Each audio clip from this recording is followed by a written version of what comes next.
you ever used a blade in combat, I had a chance. I did do it one time. I fucked it all up. Yeah? Yeah, I completely fucked it up. I had a chance to do a Sentry takedown. We had a guy stalking us one night down on the bottom of a wadi. And Where's a wadi?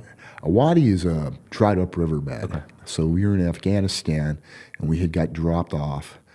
And we were patrolling to our target, which was about 4 clicks north of where we got dropped off at. And there was a compound that during the day had been cleared by our air assets and nobody was supposed to be there. Well, once we got dropped off, that had changed. And it ended up being full of Taliban fighters, this compound that was on our way, and they heard the helicopter land. So they came out and they were driving in a truck and they were doing recon by fire. And recon by fire just means they start to shoot all over the place and hope that we shoot back at them. So you can find out your location. 100%, that's right. What they didn't realize was they had about 40 SEAL lasers on them. So it wasn't a really good tactic. However, we weren't about to give away our position. You know, these guys, we still had a mission to continue with. So we ended up calling in an airstrike on them and getting a little bit later. Yeah. But they headed south down the wadi and they had set a guy north up the wadi, and he was patrolling for us, looking for us. And we were on the military crest of this ridge, which is, the military crest is, you know, if you think about the top of a mountain, or if you look up the mountain, you have people patrolling down, you know, at the top of the mountain. Well, it's so easy to see, like, okay, look, there's 7 dwarves, you know, going on the top. So we always patrol halfway in between, right? Kind of close to the top, but if you look, you can't see any shadow, and you can't see any backlighting, right? You can't see the silhouettes of people patrolling. So our rear security had stopped us. And he was like, hey, we got somebody down in the wadi tracking, you know, looking for us. So we stop and we kind of watch him. And my chief looks over at me and he's like, Randy, take off your ruck, go get him. I was like, oh, fuck, yeah.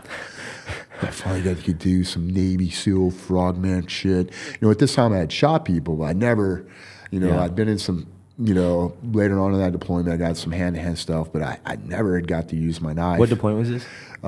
This was in 09. Okay. Was this what number was that? It was probably my 3rd deployment as a whole in the military, but it was one of my first combat ones as a SEAL. Okay. So I was super excited, you know, and I hadn't heard of, you know, a SEAL getting a, you know, a knife kill. And I was like, oh my gosh, I'm going to finally get to do this, right? And do you know what shell is? So it's really loose gravel, right? And the mountains in Afghanistan are covered in it. So he's like, Randy, take off your ruck. So I take off my ruck. I'm super excited. I have my knife. It was not a K-bar, right? It was, I think it was like some shitty Kershaw knife, right, that I had next to my pistol. I wasn't carrying it in the right place. You know, when I had gone through combatives, we didn't talk about knives at all, right? Like, we didn't even call it combatives. We called it something else back then. And literally, like, nobody had ever taught me anything with a knife other than when I was with the Marine Corps martial arts. And it was literally slash, stab, parry, like World War II type. And I'm like, put the bayonet on. Attach bayonets. So you thought as a SEAL, like, we would know how to do this stuff, or somebody would have taught us. But no, the only thing I had going on in my head was movie stuff. Yeah. Right? And so I'm working my way down the mountain to come up behind them, and I slip on the shell. Like, I completely ate shit. Like, just boom. And I'm like, holy crap. Yeah. I hope nobody saw Total that. darkness at the time? Or? Well, I was on nods, but it was in the middle of the night, right? Yeah. So I jump up real quick, right? I'm like, shit, he didn't hear me, right? And the guy didn't hear me because he was still well ahead of me in the wadi. And I look up to see if any of my frogman brothers saw me, and no, they were still all looking at him. So I was like, oh, thank God nobody saw that, because I never heard the end of it, right?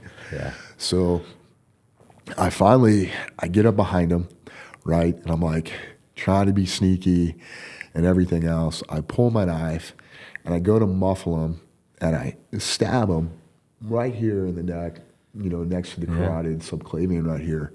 But I didn't have him secured right. So I'm very passionate about teaching SEALs how to do Sentry takedown because the one time I got to do it, I fucked it up. Yeah.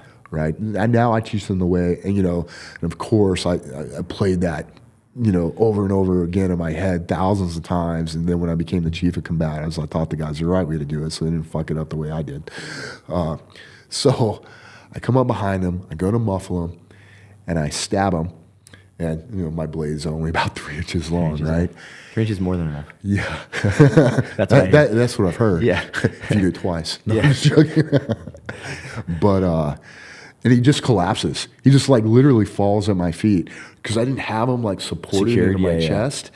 And I'm just thinking okay, cool. I'm going to stab him and I'm going to have him and I'm going to. No, he just, boom, hits the ground like a potato sack. And he's screaming. He's ah! Yeah. And I could already hear my chief coming through my headset going, "Shut him the fuck up, Randy." So I just boot his face. Yeah. And I pretty much knock him out. Yeah. Then I get him zip tied. He had a flashlight. His flashlight went flying, and I'm searching him. He had a knife on him. And, he had an old gun, an old Russian Makarov that was I'm pretty sure was rusted shut. Yeah. I don't know if that thing would have shot. So I get him zip tied and I'm marching him back up over the hill so we can bring our terp over. And he keeps spitting, right? The whole way. So finally I get him on the other side of the ridge. We bring the terp over, Spin on you? And, huh? Spitting at you? No, he's just spitting Okay. So get him over, and I get to red light him, and blood is just fucking all over him, it's pumping all fucking. He's covered in blood. His beard's covered in blood, and he's got teeth. He was spitting out his fucking teeth. His teeth was in his beard from when I booted his face. Yeah. And and of course the terps ask him questions. Hey, how many people there? Blah blah blah blah blah blah. And then he just kind of falls over. Yeah. And I'm like, fuck. Well, that worked. Well, that was that. And I was just. Hindsight, I would have done things completely different. Yeah. And I teach team guys now, and I teach Sentry takedown, not to make my mistake, how to muffle people well, hold them secure well, expect them to collapse. If they have a rifle slung on them, how to make that rifle not make any noise, how to continue to damage the C-spine so we stop them from breathing, and, I think I've showed you. Yeah. But... yeah, man, it was pretty fucking funny. I wish I had the whole thing on camera. Yeah. It would have been exactly what not to do when do a Sentry takedown. Right. So that was my one story that I got to actually, I wish I hadn't fucked it up. I wish I could sit here and tell you how Billy badass I was and Jason Bourne this guy, but it just didn't happen that way, But it did make me very passionate about teaching it correctly and what I would do again if I had that chance over again. Unfortunately, I never had the chance to pull my knife again and do that again. But what did you carry on further deployments after that? After that, I carried, when the SOC P came out, I started carrying the SOC P because I liked that. After that, I carried I carried a K-bar. Okay.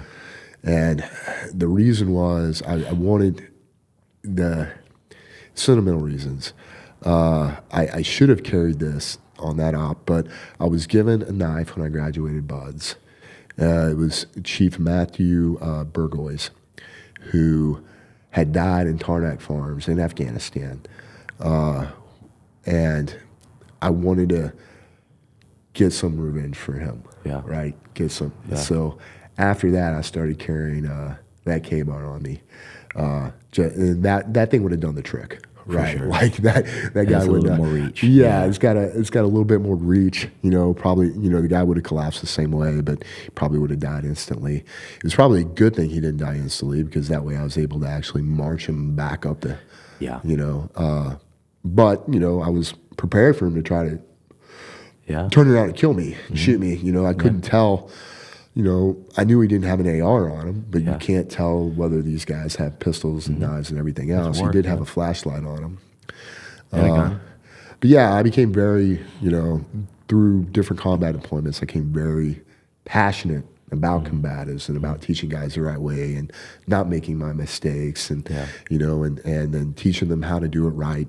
Had I had the chance to do it over again, you know, what I wish I would have done.